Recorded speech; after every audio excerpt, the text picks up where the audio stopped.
Now with my 2/2 of wood, this is the end of the wood grain that's crooked. This is the end. I'm going to put the steel cap on. So I'm going to cut the opposite sides. I've used my marker and traced it all out, and as you can see, I've gone about a 1/4 inch deeper so I can put this together and cut it off later on, make it even. You can also see the 2 little dots I put on the end.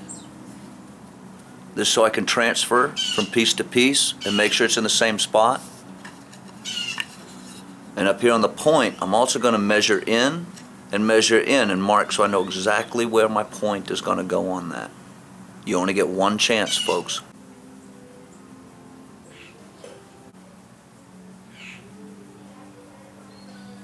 I've got my dot for center, and now mark this end.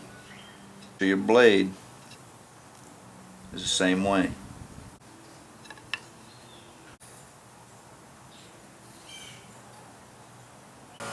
Doesn't leave much wood, folks, but we're going to wrap this after it's all done too, so that's going to help. Trust me, this works. I've made one before. I'm going to mark where these points come to the outside of the wood, so I have a gauge to go by when I go to run this through my router.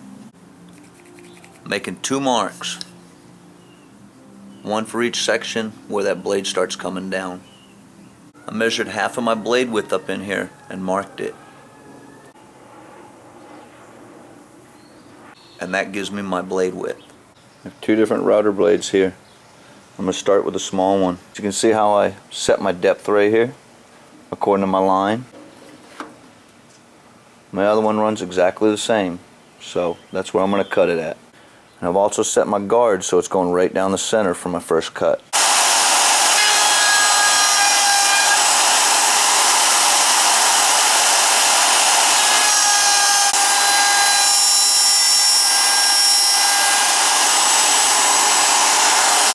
You can see I stopped it just shy of the point by going by my mark on the back.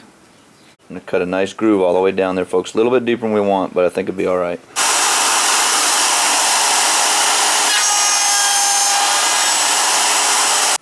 Okay, we've got both pieces cut. Just started the second one. Now check the knife blade width. I don't know if you all can see it, but it's just barely showing to each side.